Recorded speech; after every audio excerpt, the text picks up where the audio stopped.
Hi guys, it's Steffi from the Novelty Corner and welcome back to my channel. Today I am here to do another My Book Club box unboxing. So if you saw this video last month, you'll know that I went a bit nuts and I made my own subscription box for myself, which is basically just making myself a present, as you do. So this is my box, the My Book Club box, and each month I'm going to pick a book that I've already read and I've either bought or created things to go along with the theme for that particular book. If I choose to buy things, that's things I actually need, which makes for a change, and I don't accumulate a whole lot of stuff that I don't actually need to keep. So without further ado, let's get into this month's box.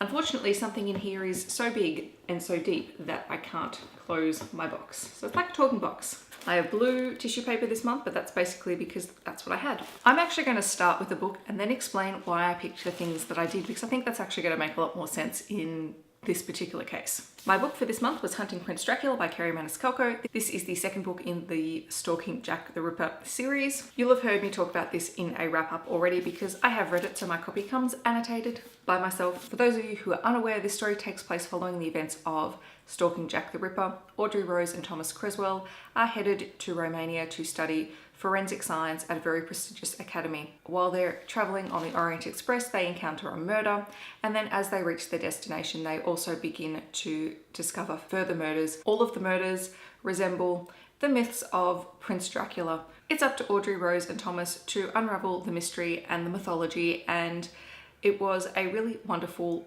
historical crime novel with a really strong female protagonist who knows what she wants, is determined to become a forensic scientist, despite the fact that women don't do that sort of thing in this time period, and it was actually quite a fun read. So the first thing that I picked up is some tea from T2. This is the Riotous Rose, which has apple, hibiscus, currants, orange peel, rose hips, papaya, pineapple, rose petals, strawberries, raspberries, and some flavouring. This is what it looks like.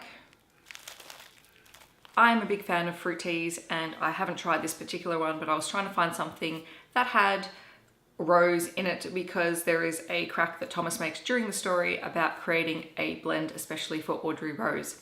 Now I couldn't find anything with the specific blend that he was talking about, but I thought this was a pretty good alternative. Next up is a ribbon bookmark that I made that has a red gem and a dagger and a little cross on it. And because every book box needs a snack, I picked up Love Hearts because Thomas and Audrey's relationship is quite funny to read about, a little bit heartbreaking, and just a really enjoyable read because they're obviously living in a time period where there is a very real sense of propriety and they like pushing the boundaries of that a lot. I also picked up a lipstick. This is a MAC one. This is Ruby Woo. It also has special edition packaging, which is kind of cool. But this is a retro matte red.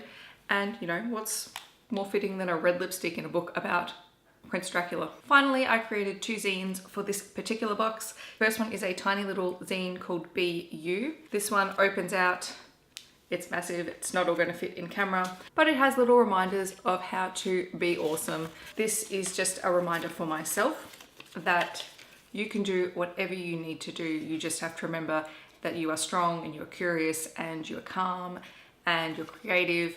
All those things that Audrey embodies in this story because she's really determined to be her own woman and to do what she wants to do.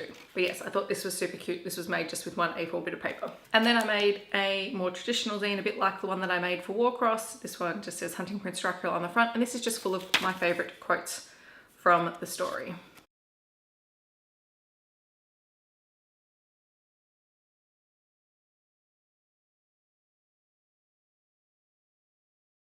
And on the back it says, a person can never have too much reading material, and that is a quote from the book.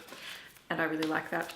So I did make extra copies of this, so I've got to figure out what to do with them. So that's everything that came in my box. I'm pretty happy with it. Let me know in the comments what you thought of my choices. Also, have you read Hunting Prince Dracula? Let me know, I'd love to talk to you about it. I'm hoping to do another book box next month. It will probably be Love Oz YA themed because next month the YA room is having their month-long Love Oz YA events, which I'm really excited about. Plus I've got a whole stack of unread Love Oz YA books that I could include in this particular box, so who knows? I hope that wherever you are in the world you're having a wonderful day, and I'll catch you guys in my next video. Thanks so much for watching.